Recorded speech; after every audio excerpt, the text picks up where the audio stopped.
السلام عليكم ومرحبا بكم. اليوم غادي نكملوا الرحله ديالنا من بعد ما تعلمنا نصايبوا اول منتج رقمي. دابا الوقت باش نكبروا المشروع ونوصلوا لاول دولاراتك. هذا الفيديو غادي يعطيك خطوات عمليه ونصائح باش تحقق الارباح اللي كتحلم بها. اللي كتبيع اول منتجر كتكتشف بلي هذا غير البدايه.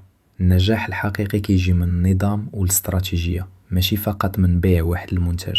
خاصك تفكر كيفاش توسع وتحافظ على الجوده وتوصل لزبائن جداد باستمرار. اول حاجه خاصك ديرها هي تبني الثقه مع الزبناء. سولهم واش عجبهم المنتج وشجعهم يشاركوا الملاحظات ديالهم. هادشي كيخليك تعرف نقاط القوه والضعف وكيعطي الزبناء احساس بالاهميه. هاد الثقه هي اللي كتخلي الزبناء يعودوا يشروا منك وكيقدروا يكونوا سفراء للمنتج ديالك بلا ما تصرف ميزانيه كبيره على الاعلانات. الناس كيشتريو من اللي كيثيقوا فيه. من بعد خاصك تبدا تحليل البيانات والمبيعات ديالك. شوف شحال الناس شراو، شنو كتر عناصر جذبتهم وشنو التعليقات اللي تكررات. هاد التحليل كيخليك تعرف شنو خاصك تحسن باش تزيد الربح. مثلا الا لاحظتوا ان الناس كتوقف عند جزء معين من الفيديو او وصف المنتج، هاد مؤشر انك خاصك توضح اكثر. كل تفصيل صغير يقدر يرفع المبيعات بنسبه ملموسه. لابا كيبان الطور ديال الخدمه الاوتوماتيكيه بالذكاء الاصطناعي.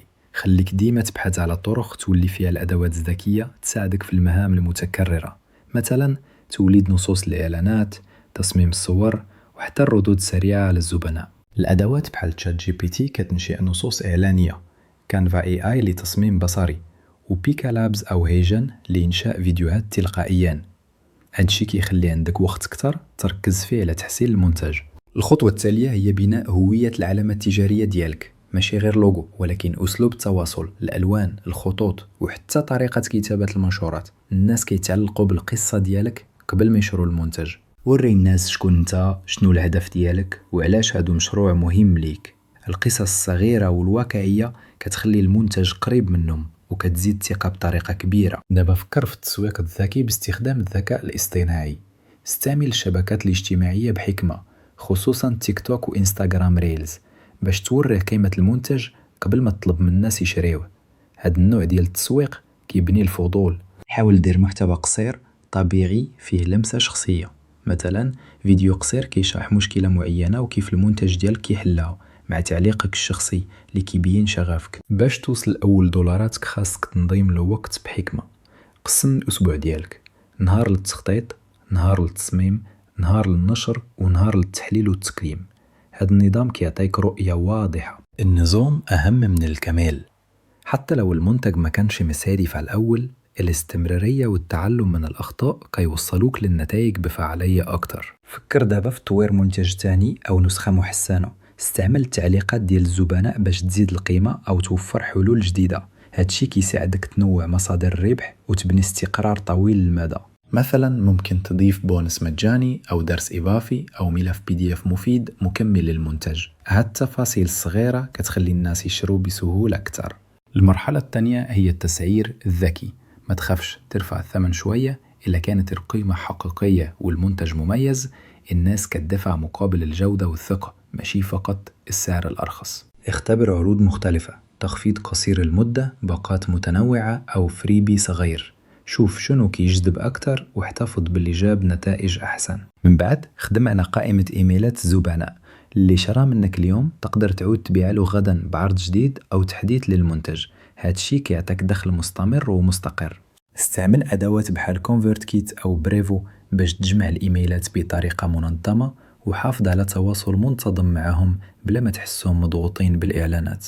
كل رسالة خاصها تقدم قيمة، نصيحة، معلومة جديدة أو عرض خاص، باش القارئ يحس أنك كتفكر فيه وبغيت التعاون ماشي غير كتبيع ليه. في نفس الوقت تعلم أساسيات الإعلانات المدفوعة. حتى بميزانية صغيرة، الإعلانات المستهدفة كتوصل آلاف الناس المهتمين بالمنتج ديالك بسرعة. جرب فيسبوك آدز أو تيك توك آدز، لكن راقب النتائج بدقة. اللي ما خدمش حاول تغير الاستراتيجية.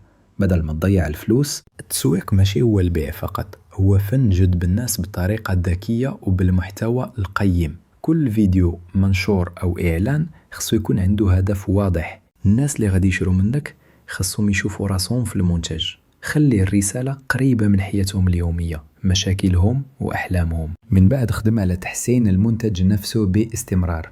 زيد محتوى إضافي، فيديوهات دعم أو تحديثات بسيطة باش يبقى المنتج جذاب وفريد. كل تحسين كتعملو كيقربك أكثر من أول دولاراتك، وحتى من بعد غادي توصل المزيد ديال الأرباح بلا توقف. حافظ على علاقة شخصية مع أول زبنائك، شكرهم، عطهم عروض خاصة وخليهم يحسوا أنهم جزء من نجاح المشروع. الوفاء كيخلق ولاء، والولاء كيخلي المبيعات أسهل وأسرع، لأنه الناس كيتسوقوا بلا تفكير. زائد خدم على بناء مجتمع صغير، جروب تيليجرام أو ديسكورد، شارك القيمة وخلي النقاش حي.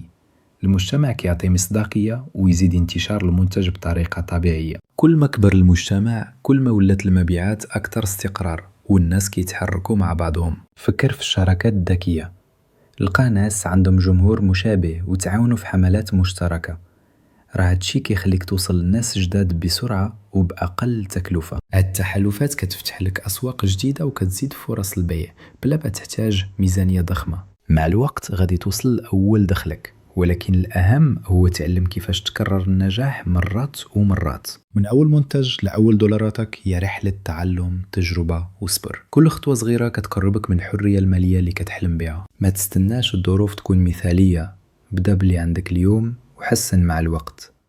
كل يوم تخدم فيه هو استثمار في نفسك وفي مشروعك. الخطوة الجاية غادي تكون من أول دولاراتك.